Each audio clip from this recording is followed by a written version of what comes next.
nggak panjang lebar, saya panggil Pak Gunarto. Silahkan Pak, diambil alih. Bapak bisa bicara cerita yang lagi. Halo, Oke, sore Pak. baik. Terima kasih Freddy untuk sambutannya. Selamat malam semua teman-teman. Tim The Winner, keren-keren. Hebat-hebat. Bu Sidonya juga keren dan hebat nih Pak Eka Yanto. Malam, Bu Bun. Teman-teman, halo. Apa kabar Eka? Baik, baik. Nah ini saya bingung terus terang malam hari ini saya nggak tahu mesti ngomong apa karena nggak ada persiapan sama sekali. Lina menghubungi saya tapi saya nggak dikasih tahu harus ngapain. Mengalir Kak Gun. Jadi mesti gimana? Ngobrol-ngobrol aja ya, tanya jawab atau gimana? Sharing. Oke.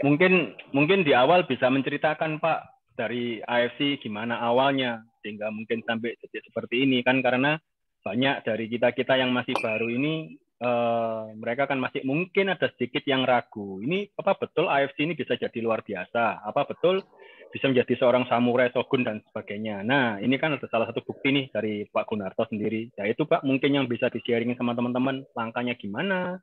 Mungkin awalnya seperti apa sehingga menjadi yang luar biasa seperti sekarang ini sih Pak. Seperti itu. Oke. Jadi teman-teman pada saat saya ditawarkan AFC oleh kawan saya yang sekarang tentunya jadi upline saya, namanya Ling Ling. Nah, pada saat saya ditawarkan AFC, terus terang saya langsung menilai, bukan menilai ya, saya tahu karena ini MLM ya, saya bilang dalam hati saya ini ujung-ujungnya ya saya harus keluar uang. Ya, nggak apa-apa sih, saya coba dengerin aja, dan akhirnya pada waktu Dr. Luigi menyampaikan kepada saya tentang produk SOP 100 plus maupun marketing plan-nya, saya pelajari, dan saya coba hubungi beberapa teman, diantaranya ada kawan saya yang begitu percaya dengan saya, diantaranya malam hari ini ada Ibu Lili Hijaya nih dari Kanada. Nah ini salah satunya dia yang saya hubungi dan saya kontak. Li, ini ada MLM baru, AFC, dan produknya SOP 100 Plus dari Jepang, mau gabung nggak? Nah, pada waktu itu dia sudah memutuskan tidak mau bermain MLM lagi, ya, karena pernah ada 2 MLM yang dia coba, nggak jalan, ya. Dan kemudian Lili ini sering beli produk-produk MLM dan dia sebagai pengguna saja. Nah, akan tetapi 2 MLM sebelum masuk AFC dia coba jalani dan nggak jalan, dan sudah di level nggak mau jalan MLM lagi, tapi karena diajak oleh saya dan saya sampaikan kalau saya akan jalan terus, dan akhirnya Lili memutuskan gabung di AFC juga. Dan ada beberapa teman lain seperti Pak Adi Gunawan, ya, ada Dr. Armin di tim saya, ada beberapa orang-orang yang awal-awal saya hubungi dan saya ajak gabung di AFC, dan ketika mereka diinformasikan, nah teman-teman pada waktu saya menginformasikan ada beberapa teman yang tidak menanyakan lebih detail tentang produk maupun marketing plan. Ini lucu juga ya. Yang ditanya, Kogun ikut nggak? Saya bilang iya, kalau nggak saya ngapain nawarin, saya bilang gitu. Nah, ya mereka atas dasar percaya aja seperti itu, mereka nggak tanya produknya apa, marketing plan-nya apa, dan contohnya salah satunya yaitu Pak Adi Gunawan. Ya udah saya ikut kalau Kogun ikut, dia bilang gitu kan. Saya langsung pada waktu dia kembali dari Malaysia, karena pada waktu saya hubungi dia lagi ada di Malaysia, sepulang dari Malaysia saya datang ke Semarang, langsung dia buka 3 Diamond. Nah, hal-hal seperti itu sih di awal yang waktu saya mulai, saya coba hubungi beberapa teman-teman dekat yang memang percaya dengan saya. Nah, ketika mereka percaya dengan saya dan sudah bergabung, barulah saya mengerjakan ke ring 2 istilahnya ya, yang tadi saya lakukan kepada ring 1 dulu. Itu sekilas informasinya teman-teman, di awal saya bergabung AFC, dan ketika memulai awal-awalnya itu ya seperti itu kira-kira.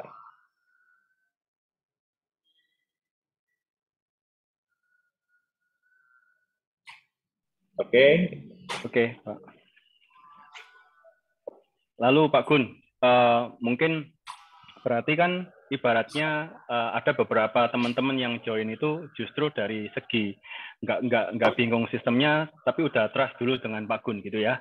Nah, kira-kira after itu yang Pak Gun lakukan apa ya Pak? Saya dengan training mungkin coaching mereka dan segala macam, itu yang Pak Gunarto yang duplikasikan ke mereka seperti apa ya Pak? Oke, jadi saya melihat bahwa bisnis ini akan bisa jalan dan saya akan bisa berkembang kalau sayanya menguasai semua-muanya. Jadi saya memberikan diri saya ini waktu 1 minggu untuk belajar tentang produk, marketing plan, sistem, dan sebagainya. Saya gali dan pelajari selama 1 minggu. Nah, awal-awal saya presentasi belum terlalu lancar, saya didampingi oleh Dr. Luigi. Nah, kemudian setelah 1 minggu lewat, saya mulai melakukannya itu sendiri. Dan saya menduplikasikannya juga kepada Pak Adi Gunawan maupun juga Lili. Nah, saya sampaikan tentang produk dan marketing plan-nya, lalu mereka dengan melakukan seperti yang saya lakukan juga, mereka belajar dan mereka perhatikan. Teman-teman, memang di ring 1 saya ini sudah sudah gampang gitu kita komunikasinya, kliknya gampang gitu dengan mereka. Nah, ketika teman-teman yang sudah melakukan seperti yang saya lakukan, maka tim semakin lama semakin berkembang dan terus terang khususnya Pak Adi Gunawan karena dia di Semarang, saya mobilitasnya terbatas ya bolak-baliknya, dan beruntung ketika saya rekrut Pak Adi Gunawan dan dia bisa menjalankan dan mengembangkannya dengan sendiri gitu. Jadi kuncinya ya tadi ya Freddy di awal ya, yang pertama kalau kita mau sukses di bisnis ini nggak ada cara lain, kita harus menguasai produk, marketing plan, dan kita harus betul-betul belajar sistemnya AFC. Maksudnya yang sistem itu adalah back office, bagaimana kita cara meregistrasi, mencairkan bonus, melihat pohon jaringan, kemudian membaca semua menu-menu yang ada di sana, dan kita menguasai dan memahaminya. Itu kuncinya. Ya, oke Pak. Pak, kalau saya boleh tahu Pak, ini mohon maaf sebelumnya. Apakah betul Pak, pada waktu Pak Gun sebelum menjalani bisnis AFC, apakah di pekerjaan yang sebelumnya itu, mohon maaf Pak ya, apakah itu dalam kondisi baik-baik aja, atau waktu itu dalam kondisi jatuh, atau seperti apa, sehingga Pak Gun pada waktu masuk ke AFC, itu apa yang menjadi daya tarik AFC sendiri buat Pak Gun, sehingga tiba-tiba, ya udah, ini bisa merubah hidup saya, atau jadi breakthrough saya. Nah, itu seperti apa ya, Pak? Oke, 2015 mulai awal kemerosotan dari bisnis saya. Saya punya usaha furniture interior, saya supply ke pemerintahan juga, bikin mebel-mebel di instansi pemerintah, swasta, ya, bikin untuk mebel restoran, apartemen, dan sebagainya. Nah, 2015 awal mulai terjadi penurunan dari omset maupun juga dari order demi order. Entah mengapa, apakah karena itulah berawal uang lagi susah ya di negara kita, karena pada kenyataannya orang-orang yang sudah mendesain banyak yang batal, dan ada beberapa teman-teman saya yang usahanya sama, furniture dan interior, mereka juga mengalami keluhan yang sama. Nah, akan tetapi ada beberapa teman yang sampai sekarang masih bertahan karena mereka mempunyai kapital yang cukup kuat sehingga di saat-saat sepi dia bisa bertahan. Nah, kan tetapi kondisi saya pada waktu itu tidak bisa mempertahankan terlalu lama lagi karena memang gimana ya, orang sudah order, orang sudah pesan di depan mata, ada tender di Jakarta, tiba-tiba batal dengan alasan anggarannya dialihkan ke tahun depan. Wah, saya bilang gimana nih kalau kayak begini terus, repot nih kita. Sedangkan operasional kan jalan terus. Akhirnya, singkat cerita, saya harus tutup workshop saya dan kemudian staff-staff juga banyak yang saya berhentikan. Dan akhirnya sampai dengan kurang lebih di pertengahan atau di akhir 2015, saya lupa. Nah, di situ ada satu kawan mengajak saya untuk berbisnis minyak solar di Batam, ya, di kapal tanker. Dan saya coba ikut investasi di sana sekian miliar dan nggak taunya amblas. Nah, udah jatuh ketimpa tangga, masih mending kalau ketimpa tangga. Nah, pada saat itu saya akhirnya berangkat dari situ, tambah lama tambah parah keadaan dan makin lama makin minus ya. Jadi rumah harus pindah dan kemudian harus cari kontrakan, kemudian juga mobil semuanya harus dijual, kendaraan demi kendaraan sampai dengan perhiasan dan sebagainya. Dan singkat cerita, dari hari ke hari keadaan saya bukan tambah baik, akan tetapi tambah buruk. Nah, di saat-saat seperti itu, saya berusaha mencari-cari jalan, coba ini, coba itu, kok kayaknya belum ada yang ketemu yang pas ya. Ada sih kerjaan sedikit-sedikit, akan tetapi ya nggak cover dengan kebutuhan biaya kehidupan sehari-hari. Sehingga hidup kami ini terus terang, apa ya, jadi harus gali lubang, tutup lubang ya. Jadi saya punya kartu kredit total ada 22 pada waktu itu dan limitnya gede-gede. Ada satu kartu kredit bisa limitnya sampai dengan 200 juta. Wah, saya bilang, jadi akhirnya yang saya lakukan adalah untuk kebutuhan hidup rumah tangga, jadi saya belanja pakai kartu kredit. Dan ini kesalahan fatalnya, saya gunakan kartu kredit itu seakan-akan saya merasa bisnis saya lancar. Jadi enak-enak aja tanpa beban. Nah, tanpa terasa semua kartu kredit tiba-tiba over limit. Nah, di saat over limit, mulai bingung bayarnya pakai apa dan bagaimana. Nah, disitulah saya betul-betul terjepit sekali keadaannya dan saya nggak bisa, ada beberapa kartu kredit yang saya sudah macet dan tidak bisa bayar, saya sudah di blacklist oleh BI dan sebagainya. Dan di saat seperti itu saya berdoa minta tolong Tuhan, tapi kok nggak ada jawaban-jawaban gitu ya, bukan tambah baik keadaan malah tambah berat gitu. Nah, tapi saya terus mencoba. Nah, ini teman-teman saya sharing pengalaman dulu ya sebelum saya masuk KFC, nggak apa-apa ya. Saya nggak tahu, mungkin ada teman-teman yang mengalami hal serupa ya, siapa tahu bisa jadi jawaban juga. Jadi gini, saya berdoa, saya minta sama Tuhan, Tuhan saya minta tolong supaya masalah saya ini dilepaskan. Dan ternyata yang terjadi apa? Tidak ada tanda-tanda sama sekali Tuhan menolong, bahkan keadaan makin sulit dan makin buruk. Nah, tetapi karena saya sebagai kepala keluarga, saya harus bertanggung jawab kepada keluarga. Apapun yang terjadi, saya harus bisa memberi makan kepada keluarga saya. Nah, akhirnya seperti tadi, salah satu contoh adalah kartu kredit ini jatuh tempo, saya gesek yang ini, bahkan ada gestun, saya tutup untuk bayaran ini. Wah, udah dah, gali lubang, tutup lubang seperti itu. Dan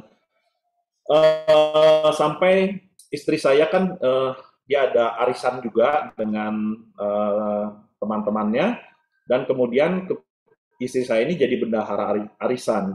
Nah, jadi karena dia bendahara arisan, setiap arisan yang store ya dari member-member setiap bulannya store itu kita terpaksa harus pakai loh. Waduh, kacau banget deh. Itu uang orang begitu jatuh tempo untuk penarikan arisan dan harus dibayar, saya harus bertanggung jawab dan harus ada. Ini karena saya yang pakai juga untuk kebutuhan rumah tangga, ini saya harus adakan. Dan akhirnya teman-teman, saya berusaha pinjam lagi ke sana, pinjam lagi ke sini, pinjam ke teman untuk menutup arisan, untuk arisan. Sebenarnya arisan ini uangnya dipakai untuk kebutuhan rumah tangga. Parah banget loh keadaan saya seperti itu. Dan akhirnya satu titik saya udah nggak kuat sama sekali dan rasanya nih kepala mau pecah gitu ya. Beberapa kali saya ingin benturin kepala saya ke tembok, rasanya saya nggak kuat sekali. Tapi ya kalau saya melakukan itu akan tambah fatal nanti akibatnya ya. Untung saya sadar gitu ya. Nah, akhirnya teman-teman, saya berdoa pasrah. Kali ini saya bilang sama Tuhan, oke deh Tuhan, kalau sampai saya harus mati kelaparan pun udah, saya nggak apa-apa. Saya relakan aja. Kalau keluarga saya harus menderita pun, saya harus relakan saja, nggak apa-apa. Dan saya nggak mau pinjam uang lagi kepada siapapun mulai hari ini. Saya katakan begitu ya. Dan ternyata apa? Teman-teman, yang terjadi pada saat saya mengatakan begitu, mujizat? Enggak. Seakan-akan Tuhan nggak nggak mendengar doa saya dan eh, nggak ada tanda-tanda. Saya harus bagaimana nggak jelas gitu. Makin lama makin sulit sampai satu titik banyak sekali lah cerita-cerita yang membuat sedih ya. Salah satu contohnya adalah ketika saya lagi betul-betul nggak ada uang, ya saya ingat pada waktu itu hanya tinggal uang di kantong saya hanya ada 80.000 dan istri saya bilang obatnya habis karena istri saya ini hipertensi dan dia harus makan obat darah tinggi. Bayangin 80.000 untuk beli makanan keluarga dulu, atau untuk beli obat, atau untuk anak sekolah. Dilema banget, serba salah saya. Akhirnya saya coba eh, minta supaya istri saya bertahan aja dulu, dan akhirnya selama 2 minggu, tensinya tambah lama tambah naik, 200 atasnya, bawahnya 160 sempat ya, kalau nggak salah. Dan eh, kepalanya udah sakit sekali. Wah, ini saya bilang bahaya nih, gawat kalau begini caranya. Saya mau beli obat, mau pinjam uang juga udah komitmen, saya udah nggak mau minta ke siapa-siapa. Akhirnya saya sempat bingung, saya harus jual jam tangan, separah inikah keadaan saya, karena semua saya udah nggak ada gitu. Akhirnya singkat cerita, masa-masa sulit seperti itu lolos sih. Memang Tuhan itu baik.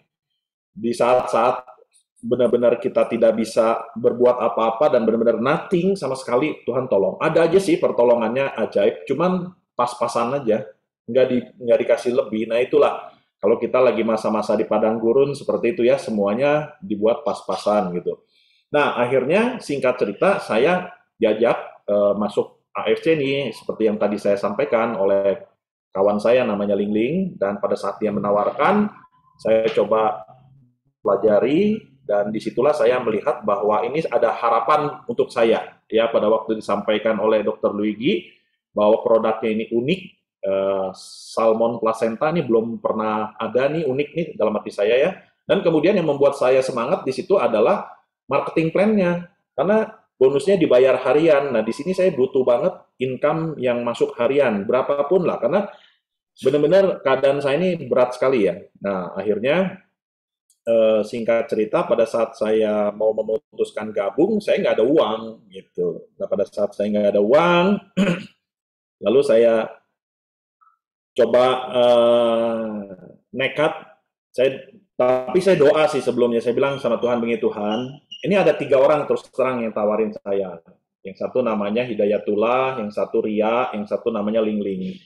Saya bilang sama Tuhan begini, Tuhan, saya mau gabung di AFC, dan pertama-tama, kalaupun saya harus gabung, minta tolong Tuhan bukakan jalannya. Kalau Tuhan tidak buka, saya tidak akan bisa melihat peluang ini dengan baik, dan saya tidak akan berhasil di AFC. Lalu yang kedua, Tuhan, untuk gabung saya nggak punya uang. Saya akan coba ngomong kepada 3 orang ini ya Tuhan, kalau salah satu mereka mau bantu saya membukain titik untuk saya akan gabung di dia. Kalau sekiranya ini bukan jalan daripada Tuhan, tutup aja jalannya, dan jangan ada satupun yang mau menolong saya masuk AFC. Saya bilang gitu. Nah, jadi akhirnya, oke deh, kalau gitu saya pertama-tama orang nomor 1 adalah orang yang pertama kali ngajakin saya. Saya langsung hubungi Cilingling. Nah, kita janjian ketemu, saya bilang sama Cilingling, Cilingling apa sih yang diharapin dari saya, kok bisa mau merekrut saya? Saya ini nggak bisa apa-apa loh, Ci, saya bilang gitu. Saya ini bukan orang yang hebat, saya juga bukan orang yang berpengalaman di dunia MLM, saya bilang gitu ya. Enggak, Gun, dia bilang itu. Saya percaya sama kamu, saya yakin kamu di sini bakal sukses. Oke, terima kasih kalau bisa seperti itu, saya katakan ya. Lalu saya bilang sama Cilingling, Ci, boleh nggak bantu saya? Bantu gimana maksudnya? Dia bilang gitu. Gini, Ci, saya mau join, boleh nggak kalau Cilingling yang bukain dulu titiknya? Oh boleh, gampang itu, dia bilang gitu. Oh, ya oke deh, bukain saya dulu ya, Ci ya. Nanti kalau ada bonus, saya akan pulangin dan saya akan ganti, Ci. Dan ya oke, saya bukain kamu Ruby ya. Aduh, jangan Ruby dong, Ci. kamu gimana sih Gun? Saya aja masih ruby kok minta diamond, dibilangnya. Ya pada waktu itu saya minta diamond. Bukan apa-apa teman-teman, karena saya udah lihat marketing plan-nya. Kalau saya kerja ruby, tenaganya sama, waktunya sama, tapi saya juga tetap babak belur, tetap jontor untuk operasional hari saya aja nggak cukup. Bagaimana saya bisa bergerak, bisa bisa mengembangkan bisnis ini dengan cepat gitu loh. Akhirnya saya bilang, oke lah Ci, kalau Ci Lingling keberatan nggak apa-apa, jangan dipaksakan, nggak enak saya. Nah, akhirnya dia memikir sebentar, langsung dia bilang, oke, nggak apa-apa, dah kamu ambil diamond aja. Saya bilang, janganlah Ci, jangan terpaksa begini, nggak mau. Enggak. Udah pokoknya, saya mah yakin sama kamu, dia bilang gitu. Oh ya udah oke Ci, nggak apa-apa ya, nggak beban ya. Enggak, dia bilang gitu. Ya udah, oke, gini, deal. Kalau misalkan saya ada bonus, langsung saya akan segera beresin uangnya Cilingling, saya bilang gitu. Akhirnya, dengan pertolongan Tuhan yang ajaib, dalam 2 minggu saya mendapatkan bonus senilai diamond, dan akhirnya cepat-cepat saya beresin dulu utang saya, ya, saya bayarkan dulu kepada Cilingling, supaya kerja saya enak, nggak ada beban. Kan nggak enak ya, kalau utang sama upline gitu, upline paling tahu bonus kita berapa. begitu, oh lu banyak bonus kok nggak mau bayar utang, malu saya. Enggak lah. Jadi saya cepat, memang karena saya komitmen, saya pengen cepat-cepat beresin utang saya sama Cilingling dulu, dan kemudian ada beberapa, akhirnya Tuhan membukakan jalan, memberkati. Nah teman-teman, yang saya lakukan di awal, saya begini loh, saya melihat dalam 1 minggu, 2 minggu, bisnis ini kok bagus nih, 2 minggu balik modal. Saya langsung berkalkulasi di sini, waduh, kalau gitu 2 minggu balik modal, saya mulai menghitung utang-utang saya, lalu saya bikin program, wah ini harus 1 tahun selesai utang saya. Target saya harus 1 tahun selesai semua utang saya. Jadi teman-teman, pada saat saya menentukan goal setting untuk 1 tahun selesai utang, saya harus breakdown lagi ke goal setting jangka pendek ya. Jangka panjangnya saya harus bayar hutang, jangka pendeknya goal settingnya ini saya bikin program namanya 3710. Maksudnya apa 3710? Bulan pertama saya harus tembus 30 juta, bulan kedua harus 70 juta, bulan ketiga harus 100 juta. Nah, itu yang saya bikin goal setting jangka pendeknya, supaya saya kerjanya ada arahan, teman-teman ya. Kalau kita kerja asal ngalir-ngalir aja, nggak jelas, nggak ada target, ya hasilnya juga nggak jelas juga gitu. Karena ada targetnya, maka hasilnya jelas. Nah, karena saya di bulan pertama ini punya goal setting mendapatkan 30 juta, akhirnya saya mulai berkalkulasi, berarti kalau 30 juta saya harus jual direct sponsor 8 diamond. 8 diamond itu dikali 3,3 kan sudah hampir 27 ya, 26 sekian ya. Nah, kemudian ditambah pairing-pairing, masuklah 30 juta. Nah, saya berpikir seperti itu. Dan akhirnya Tuhan itu baik, teman-teman. Di bulan pertama saya dapat 35, bulan kedua saya dapat 78 juta, bulan ketiga saya dapat 118 juta, bulan keempat naik terus, sampai terakhir dalam satu pernah tertingginya satu titik itu kurang lebih hampir 300 juta deh, satu titiknya. Saya ada beberapa titik ya. Nah, jadi saya melihat ini ajaib sekali pertolongan Tuhan, dan 1 tahun pertama ini memang perjalanan yang nggak mudah buat saya, berat ya teman-teman ya. Saya benar-benar berangkat dari minus, dan kemudian bonus besar seperti yang saya sampaikan di Borobudur, uang yang saya terima besar, ratusan juta tiap bulan, tapi itu seperti ember bocor, dia menguap terus, dan di tangan nih jarang sekali ada uang gitu. Di bank itu ya teman-teman ya, ada saldo 2 juta aja udah gembira saya. Nah, kenapa? Karena saya harus komitmen, karena saya punya target 1 tahun beres utang, ada berapapun saya harus bayar utang. Nah, disitulah mungkin Tuhan melihat hati saya, akhirnya Tuhan menolong, semakin diberkati, dan kemudian akhirnya dalam 1 tahun saya bisa selesaikan semua utang-utang saya, dan itulah perjalanan singkat dalam 1 tahun yang saya sampaikan. Nah, tetapi kalau diuraikan lagi dalam 1 tahun, perihnya seperti apa, perjuangannya seperti apa, panjang teman-teman. Ya.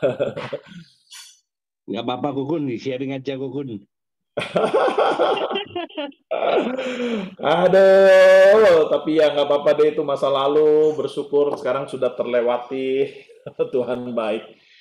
Oke, nah teman-teman, di saat saya eh, menjalankan bisnis di awal-awal, seperti tadi saya katakan, saya harus berangkat ke Semarang, saya nggak punya uang loh teman-teman. Saya pada waktu itu dapat bonus sponsor, closing ada beberapa ya, saya lupa lah. Pokoknya ada uang 800.000 deh, saya bawa uang 800.000, saya berangkat ke Semarang. Saya paksakan dengan menggunakan kereta yang ekonomi. Saya cari yang paling murah. Kalau ada ekonomi yang lebih murah lagi, kalau bisa dengan seat berdiri pun nggak apa-apa. Atau saya jongkok pun nggak apa-apa, sampai segitunya loh teman-teman. Jadi gini, saya untuk diri saya, di saat saya menjalankan di awal-awal, karena semuanya serba terbatas, saya harus berhemat untuk diri saya. Tetapi saya nggak bisa berhemat dengan yang ada di rumah, karena mereka benar-benar tanggung jawab saya. Dan yang saya tidak bisa hemat lagi, yang kedua, yang tidak kalah pentingnya adalah dengan prospek.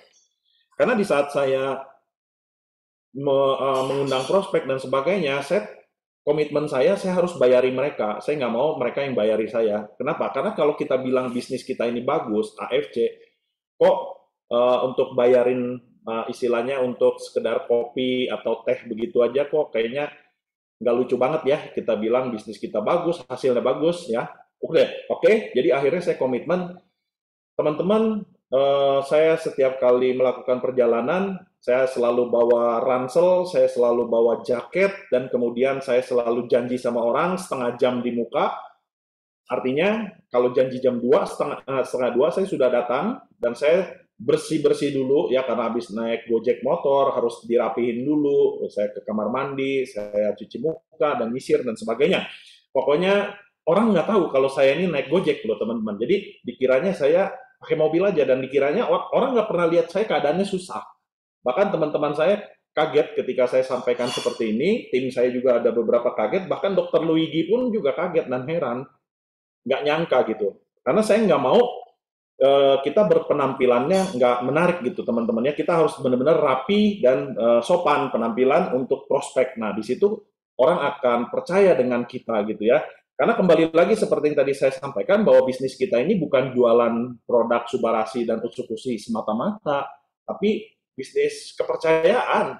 Bagaimana dia bisa percaya dengan saya, dibina di tim saya, karena kalau saya dengan lusuh dan berpenampilan lemes, loyo, nggak ada api, nggak ada semangat, orang takut ikut saya gitu ya. Nah, akhirnya itu setiap kali saya lakukan, dan teman-teman tahu saya harus bolak-balik ke Jakarta karena ada beberapa prospek yang harus digarap di Jakarta, di Tangerang. Saya terpaksa setiap kali ke Jakarta harus pulang ke Tangerang, ke rumah cici saya. Saya harus numpang nginep di rumah dia, dan itu lumayan jauh. Nah, satu kali pernah saya dari Jakarta ada prospek sampai larut malam, dan saya harus pakai KRL pada waktu itu ya. Saya harus menggunakan KRL, di Jakarta pun harus Gojek motor dan sebagainya. Dan saya sampai pernah ikut kereta yang terakhir, dan di situ pada waktu jam KRL terakhir itu ke Tangerang kira-kira jam 11 malam, dan saya lari-larian mengejar waktu tersebut, dan akhirnya dapat. Saya naik dalam kondisi yang sudah sangat-sangat letih sekali. Aduh, saya pada waktu itu kalau ada uang saya pengen nginep di hotel aja di Jakarta, tapi apa boleh buat, saya ada uang, bukan nggak ada teman-teman. Di kantong sih ada uang, seperti tadi saya bilang, saya ada uang, tapi saya kepentingannya saya pakai untuk prospek ya. Nah, akhirnya saya paksakan pulang ke Tangerang, saya udah capek banget dan saya harus tidur di kereta api. Saya pikir ya udahlah, ini rute yang paling terakhir dan pasti berhentinya juga di Tangerang. Akhirnya saya putuskan ya udahlah, saya tidur aja di kereta, paling juga dibangunin nanti kalau udah sampai, nggak kelewat lah. Akhirnya betul dibangunin karena sudah rute yang paling terakhir itu di Tangerang, dan setelah turun dari kereta pun saya harus berjalan dulu supaya dapat Gojek motornya agak murah, sampai segitunya teman-teman ya. Kadang-kadang kalau ingat perjuangan seperti itu ya, saya suka ada sedih, campur terharu juga, kok bisa ya masa-masa seperti itu saya lewati gitu loh. Nah, jadi ada banyak hal, tantangan-tantangan yang saya harus hadapi teman-teman, Tetapi kembali lagi, seperti saya katakan, sesusah apapun saya tidak pernah menampilkan diri itu tampang susah kepada orang yang ada di sekitar saya. Jadi sepertinya orang-orang lihat keadaan saya semuanya baik-baik aja gitu loh teman-teman. Dia nggak tahu apa yang terjadi, apa yang saya alami, kesulitan, stres yang saya hadapi seperti apa, mereka nggak ada yang tahu gitu teman-teman. Nah, jadi itulah mungkin ya salah satunya orang percaya ambil Diamond, ikut join Diamond, ikut tim gabung ke saya dan sebagainya gitu teman-teman. Nah, itulah seputar kisah-kisah perjalanan yang saya lakukan teman-teman di awal-awal memang nggak mudah. 1 tahun pertama nggak mudah. Dan akhirnya setelah lewat masa-masa sulit itu, semua utang beres. Ini seperti apa ya, seperti plong banget, breakthrough sekali. Aduh, enak deh teman-teman. Mungkin teman-teman ngerasain nih yang di sini nih, nggak tahu nih ada sekian banyaknya. Mungkin ada teman-teman juga yang merasa punya utang ya kayak gitulah nggak enaknya. Tapi ketika beres semuanya indah banget dan akhirnya Tuhan berkati saya dari waktu ke waktu sehingga dalam waktu beberapa bulan setelah lewat 1 tahun itu langsung saya bisa beli mobil Camry dan kemudian Tuhan berkati dengan terus berlimpah gitu ya dan tim semuanya berkembang dan saya bisa keliling kemana-mana gitu dengan menggunakan kendaraan atau pesawat dan sebagainya semuanya sepertinya sudah clear, maksudnya sudah nggak mengalami kesulitan seperti 1 tahun pertama ya untuk kemana-mana harus cari yang paling murah dan sebagainya. Nah itu sudah lewat masa-masa sulit seperti itu teman-teman. Gitu teman-teman. Wah, keren ya Pak Gun. Kalau yang orang dengerin ngomongnya keren ya Pak, tapi yang jalanin dulu setengah mati ya Pak, betul ya? Ya, coba kalau yang lewatin, lah, pengen tahu rasanya keren apa enggak? Ya, ya Pak. Saya pun mungkin sedikit juga ngalamin seperti yang Pak Gunarto rasain sih. Nah, memang kadang-kadang pas kita minta pertolongan Tuhan tuh nggak sekonyong-konyong langsung selesai, masalahmu selesai gitu kan. Malah kadang-kadang yang saya alamin justru di kondisi saya nggak ada uang, malah masalah satu muncul, satu belum selesai muncul lagi masalah berikutnya yang harus diselesaikan dengan tempo yang sangat singkat. Tapi ya betul, Pak Gun, meskipun kita dalam kondisi seperti itu, yang penting kita tetap berpikiran positif, kita tetap berjuang aja, kita pasti bisa ngelewatin. Ya, oke Pak, itu luar biasa. Nah, oh ya, satu lagi teman-teman di sini sebetulnya gini loh, pada saat kita berdoa memohon kepada Tuhan, bagi Tuhan itu untuk menolong kita mah sangat mudah. Mungkin hanya semudah membalikan tangan gitu, tinggal begini doang, aduh gampang banget buat Tuhan. Nah, cuman yang sering kali ini Tuhan ingin lihat adalah masalah hati. Itu sebabnya teman-teman kalau hati kita ini beres, jadi urusan yang dalam kita ini beres, maka yang luar juga akan beres. Makanya teman-teman kalau ada tantangan, kesulitan, hambatan atau apapun juga di dalam berprospek, kok nggak closing dan sebagainya, coba recheck deh. Kalau beresin dulu dalam hati kita. Contoh, misalnya hati kita ini dipenuhi dengan kecemasan, ketakutan, dan kekhawatiran. Jangan-jangan nih orang ini nggak mau beli, jangan-jangan nih orang ini belum apa-apa, kita udah memberikan penilaian-penilaian, sehingga pada waktu menghadapi penuh dengan kekhawatiran dan ketakutan, nah itu harus beres dulu di dalamnya, gitu teman-teman. Nah kalau kita dalamnya beres dan yakin kita ketemu orang, ini orang pasti join, ini orang pasti mau. Kalau sampai enggak hari ini pun besok nggak mau, minggu depan nggak mau, 1 bulan ke depan nggak apa-apa gitu. Nah kalau kita sudah punya mental atau mindset seperti itu, kita akan menang teman-teman, gitu ya. Oke Freddy. Ya siap Pak Gun. Nah Pak Gun, ini ada beberapa pertanyaan ya Pak. Mungkin pertanyaan simpel yang mungkin juga teman-teman juga banyak tanyain. Pada waktu pertama kali sharing tadi di ring 1 ya Pak. Itu yang di ring 1 itu siapa ya Pak? Mereka apakah teman-teman misalnya di pekerjaan kah? Atau mungkin mereka yang juga dulunya pernah ikut di MLM kah?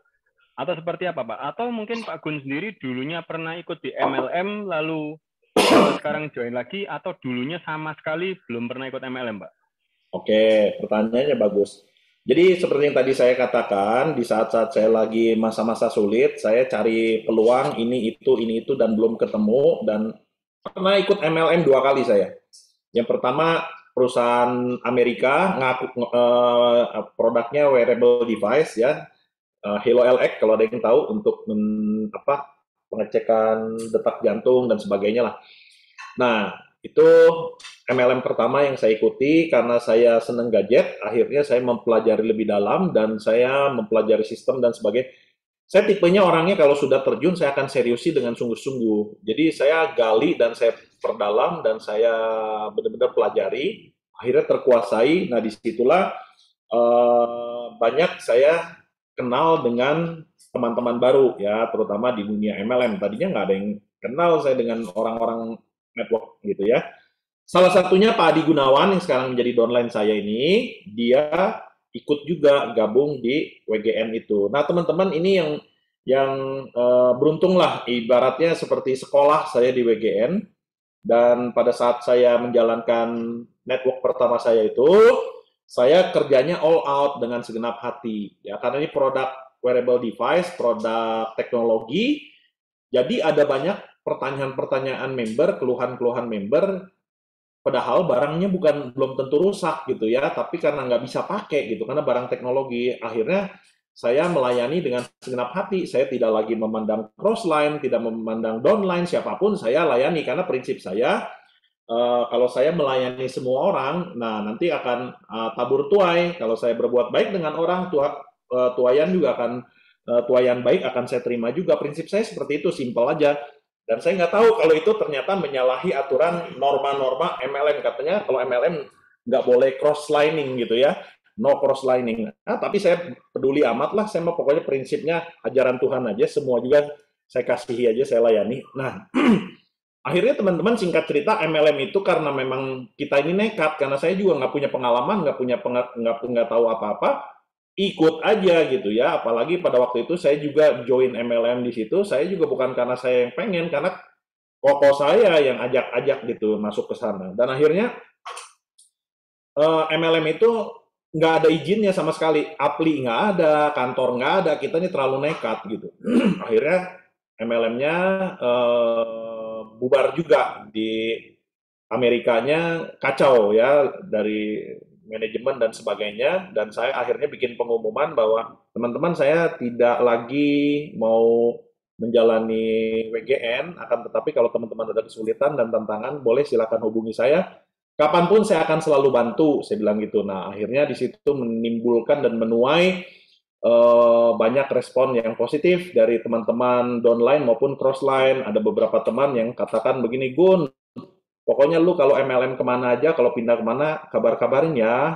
Nah, jangan sampai enggak, ntar gue mau ikut, bilang gitu. Nah, oke. Nah, saya pindah ke MLM yang berikutnya adalah MLM Atomi gitu. Dan nggak lama sih, itu hanya sebentar saja, karena setelah dari Atomi ini diperkenalkan AFC. Lalu saya langsung putuskan gabung AFC, dan ternyata setelah saya jalani, kaget juga, bonusnya besar gitu, jadi menarik gitu. Jadi dari 2 MLM yang saya pernah kerjakan, AFC ini yang memang paling paling bagus lah dari sisi bonus, dari sisi produk yang saya jalani.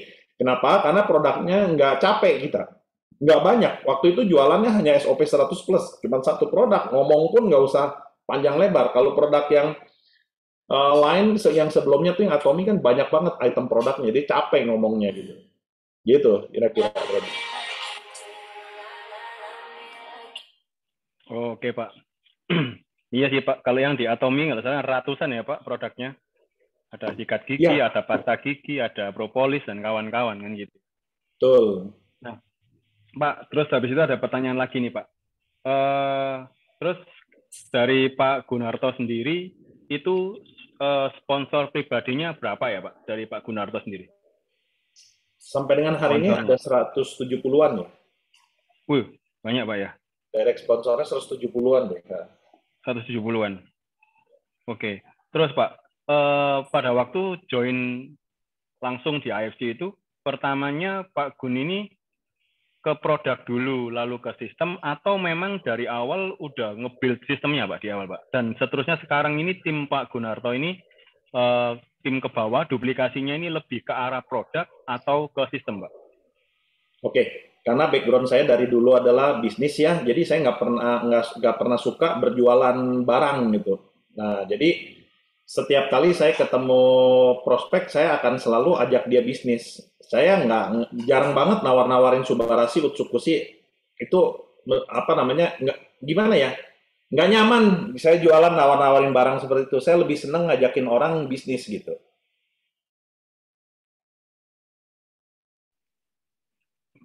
Berarti tim pun duplikasi juga seperti itu, Pak ya? Lebih fokus ke sistem ya, Pak ya? Ya, tapi kan yang namanya tim dari sekian banyaknya ada orang yang punya keahlian, kemahirannya berjualan, ada yang punya Hmm. kebiasaan. Itu kan masing-masing orang punya background yang beda-beda ya. Ada yang memang dari kecilnya memang dia terlatih untuk berjualan, nggak apa-apa sih. Yang penting omset juga gitu.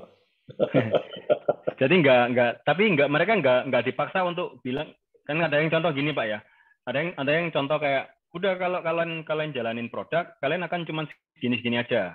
Tapi kalau kalian jalanin sistem, kalian akan lebih lebih besar gitu kan, lebih besar. Nah, terus apakah dari Pak Gun sendiri ada ibaratnya kayak ngomong ke mereka, kalian lebih baik jalanin sistemnya, atau Pak Gun lepas aja, silahkan kamu yang nyaman di area mana keahlianmu itu jalanin aja, gitu Pak. Oke, kalau saya kepada tim, tetap saya akan sampaikan kalau kita berjualan produk, rezekinya adalah sebatas bonus penjualan produk. Tapi kalau kita membangun jaringan, rezekinya itu tidak terbatas. Tetap saya akan sampaikan. Akan tetapi pada prakteknya, ketika ada orang-orang yang memang kebiasaannya dan memang udah mahirnya, bisanya adalah berjualan, ya sudah saya tidak akan paksakan dia merubah cara gitu.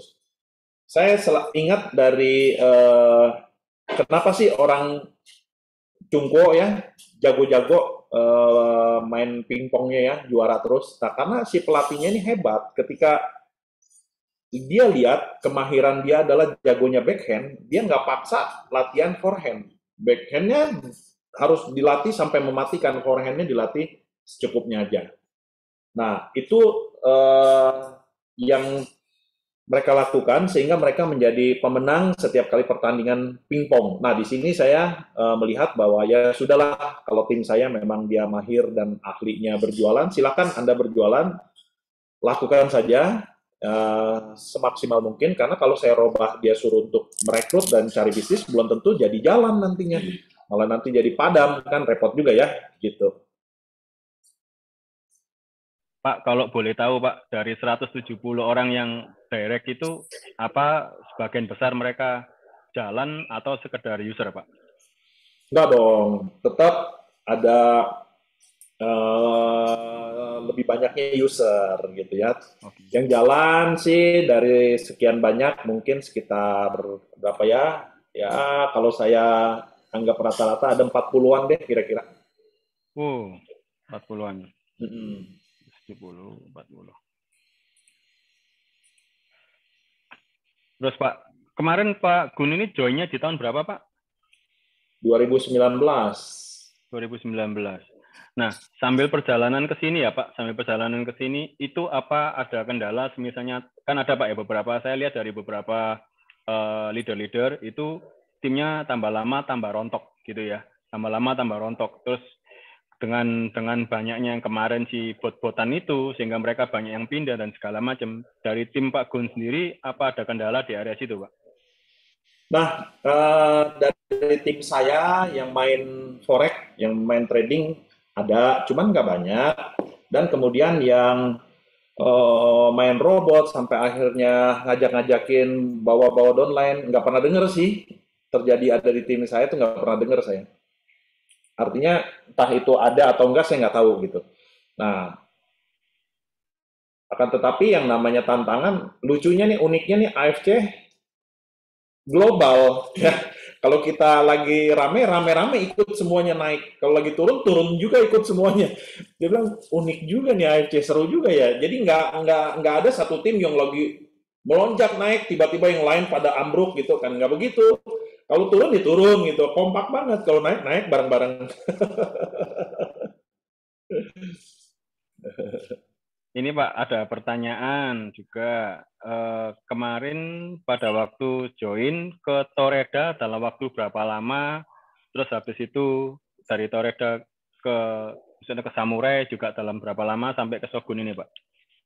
Oke. Saya 2019 join di akhir Maret tanggal 28 dan mulai running di 1 April dan April, Mei, Juni 3 bulan saya sudah Toreda, Juli sudah Ronin, Agustus sudah Samurai. Mau genjot ke Shogun nggak kuat karena sudah Agustus, tinggal sebulan lagi penutupan annual rank dan mentoknya di Samurai pada waktu itu. 5 bulan saya Samurai, 4 bulan Ronin, 3 bulan Toreda. Wih, luar biasa ya Pak. Sampai Samurai. Oke. Ayo teman-teman yang lain, ini ada 120 lebih loh. Kalau saya tanya sendirian, kewalahan saya. Ayo yang lain, masa nggak ada yang tanya? Ayo, nggak apa-apa. On cam, langsung bertanya boleh, chatting boleh. Ayo teman-teman, ini mumpung ada Pak Gunarto di sini yang teman-teman bisa lihat sendiri ya, gimana perjalanannya, gimana susahnya. Jadi teman-teman jangan cuma sekedar lihat, oh sekarang Shogun, bagus. Ternyata untuk mencapainya itu perjuangannya luar biasa ya. Jadi nggak ada yang namanya, oh saya sekarang lagi nggak ada uang, nggak bisa jalan. Itu semuanya sekedar alasan-alasan yang kita bikin aja, gitu ya. Nah, ini ada pertanyaan dari Bu Lina. Pak, pengalaman yang paling nggak enak setelah join AFC apa Pak? Apa ya yang paling nggak enak?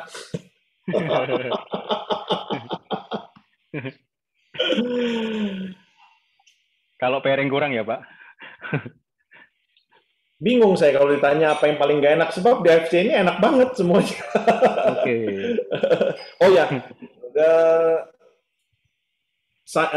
ini ya saya perlu sampaikan juga teman-teman, caranya saya di awal kenapa saya bisa cepat seperti itu, karena saya nggak memikirkan pairing dan sebagainya, sebodoh amat.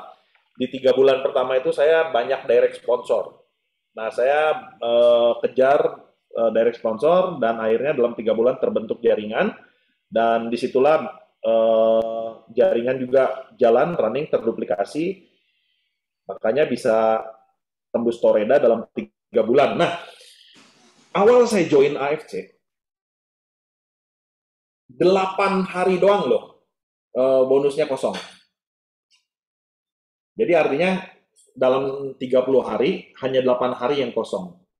Masuk bulan kedua, cuma 2 hari dalam 1 bulan yang kosong, tidak ada bonus, tidak ada konnichiwa maksudnya.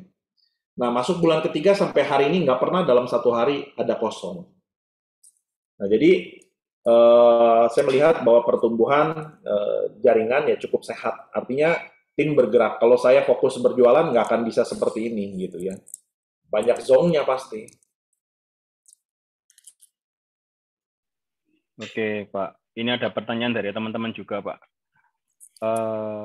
Dari Bu Aning ya, dari Bayo Aning, Bu Aning. Kalau boleh tahu, Cilinlin ini upline Ko Gunarto ini sekarang ranknya apa ya, Gus? Kayaknya dia apa ya?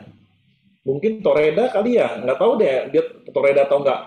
Saya seringkali sudah kontak Cilingling berkali-kali. Saya mau bantu dia, saya sampai bilang nih, Ci, ayo Ci, yuk saya bantu untuk kaki pencairan Cilingling, nggak usah pikirin saya deh, nggak apa-apa saya support dia. Dia bilang, nggak mau Gun, saya malu, dibilang itu saya minder sama kamu. Jangan begitu, pokoknya saya support Cilingling, dia bilang gitu. Terakhir saya bicara seperti itu, saya terakhir ajak dia ke Borobudur, cuman nggak bisa berhalangan. Ya sudah, gitu. Jadi peringkatnya mungkin Toreda kali ya, atau Ronin, saya juga belum nanya-nanya.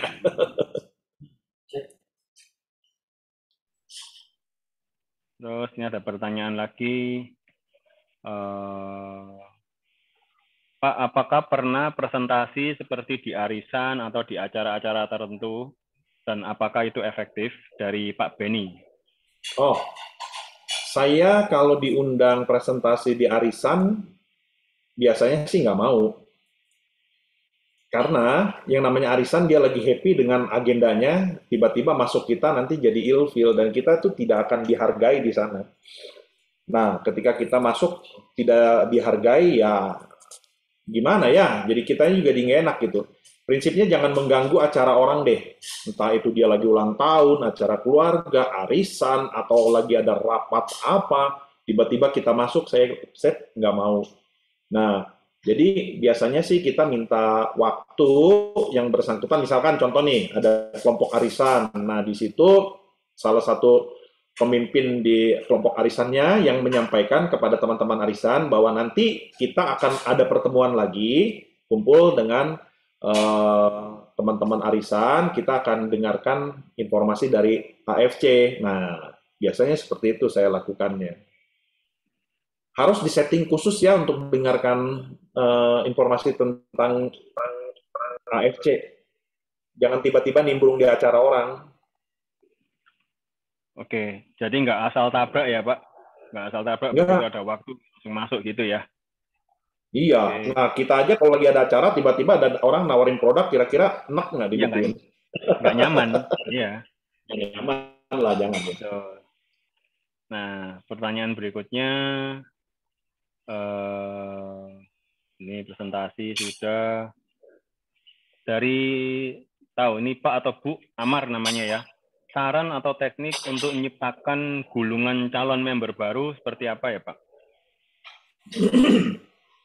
Ya, jadi sebenarnya gini, member yang baru join, seperti yang Niko pernah sampaikan juga, Niko sering sampaikan bahwa tugas kita adalah membuat orang yang baru join ini mendapatkan bonus cepat-cepatnya, jangan lama-lama gitu ya.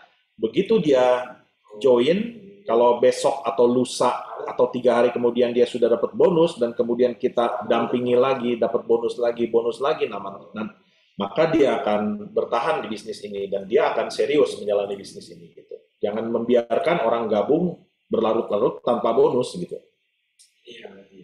Oke, itu ya teman-teman. Jadi didampingin ya Pak ya?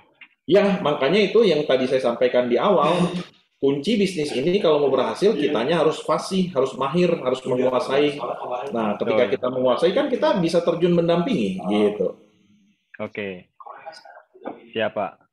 Nah, terus ada lagi pertanyaan dari RR Makassar. Pak Gun mau tahu bagaimana cara Pak Gun, mungkin contoh kata-kata yang simpel untuk sharingnya. Contoh yang sehari-hari atau cara penyampaian tentang bisnis AFC.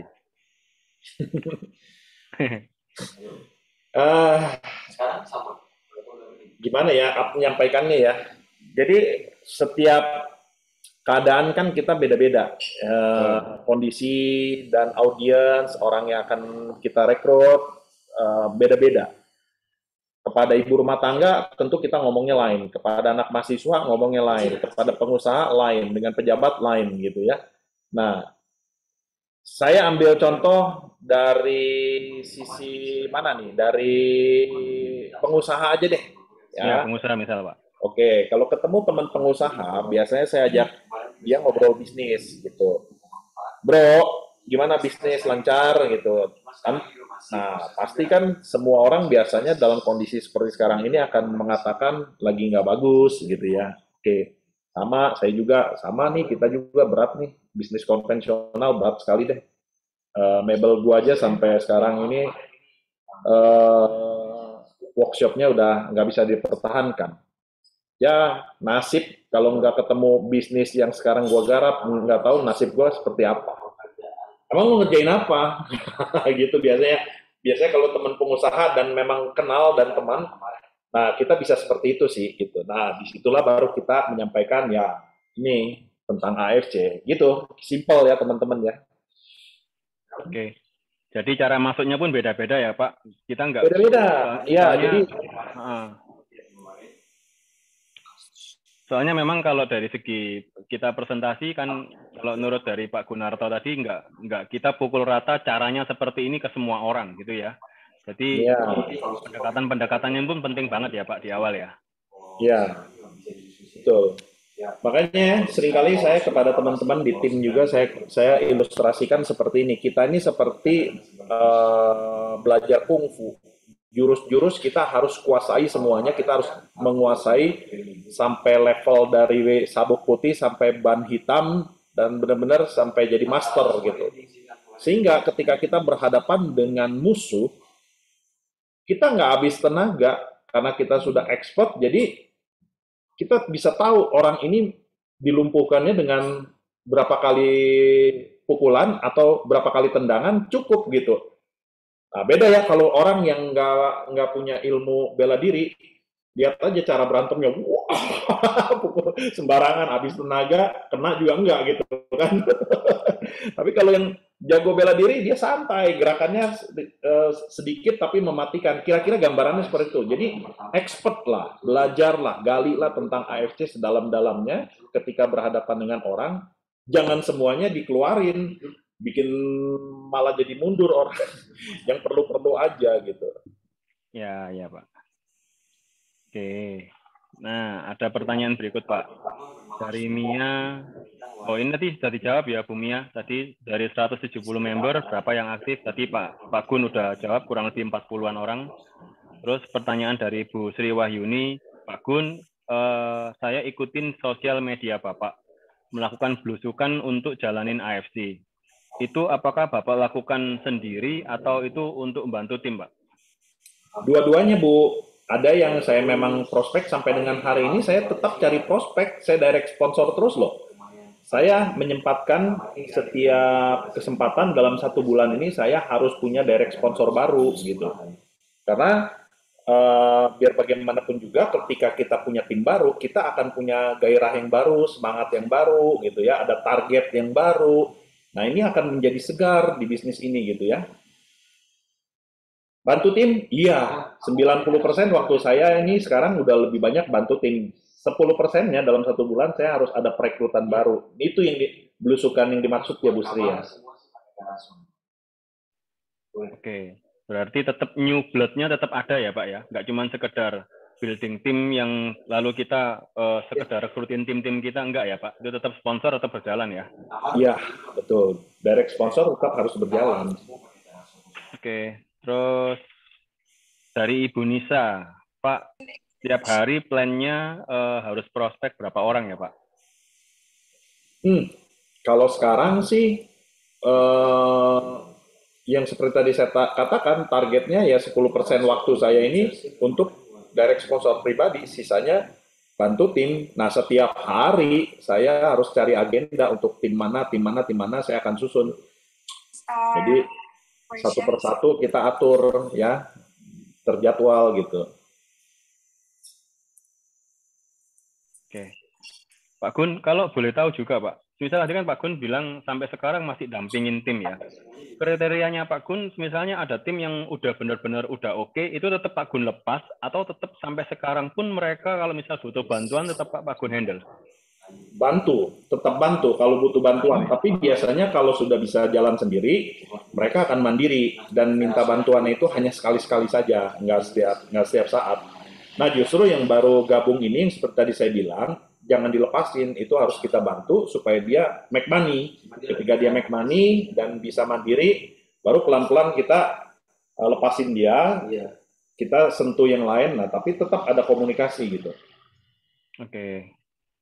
Nah Pak, ini ada sedikit, kadang-kadang ada sedikit dilema kalau orang waktu yang namanya leader kita dampingin tim. Akan ada tim yang benar-benar berjalan, terus ada tim yang sekarang lagi ibarat dia masih kurang jalan, gitu Pak ya. Ada leader yang dia tuh malah full support sama yang sekarang lagi running nih. Jadi ibaratnya dia euforia dengan satu tim yang udah running, dampingin terus. Justru yang kurang jalan ini yang nggak terlalu didampingin. Menurut Pak Gunarto yang benar yang mana? Kira-kira kalau pelatih atlet olahraga pertandingan, dia akan latih atlet yang rajin latihan dan berotot atau yang enggak kira-kira? Yang enggak. Hah? Oh, yang berotot atau yang enggak yang berotot, Pak? Ya, artinya kalau ada seorang atlet PON atau atlet olimpiade, si pelatihnya ini akan fokus pada orang yang gimana kira-kira? Iya sih. Jadi untuk mereka Jadi Jadi kayak untuk pemain basket pun gitu, pemain basket kalau misalkan yang latihannya juga ogah-ogahan segala macam, dia akan jadi pemain cadangan, kadang-kadang cadangan mati gitu. jadi mau nggak mau untuk area seperti itu ya kita mau nggak mau tega nggak tega skip dulu Pak, betul ya? Ya, itu ya hukum alam ya. Jadi kita nggak bisa bilang nggak ada kasih atau bagaimana, itu hukum alam.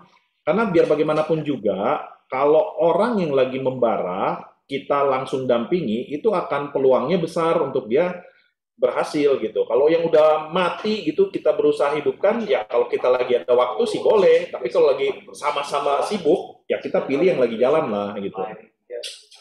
Ya.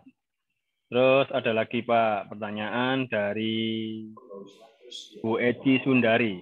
Pak Gun, bagaimana teknik membuat janji temu sama orang supaya orang tersebut tidak menolak dikarenakan orang itu sudah tahu kalau kita ada di AFC. Oke.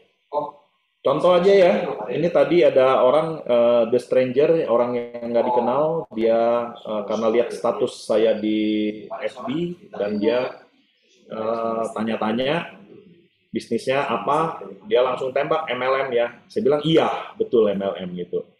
Oh, produknya kayak gimana? Terus bisa minta penjelasan via WA. Nah, saya nggak mau dia minta penjelasan via WA, saya bilang kita ketemu aja deh, dia bilang itu. Nah, orangnya minta, ya alasan sibuk besok nggak bisa, nah, tapi saya sampaikan, nah ini ya caranya, jadi yang pertama kita pada waktu berbicara sama dia, pastikan dia nyaman dengan kita.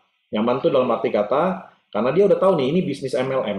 Nah, jangan sampai kesannya nanti malah kita nih ngejar-ngejar dia takut dikejar-kejar sama kita. Makanya pada waktu saya buat janji, saya bilang sama dia, gini loh, saya akan sampaikan kepada Anda dan tidak bisa melalui WA, karena WA informasinya terlalu panjang.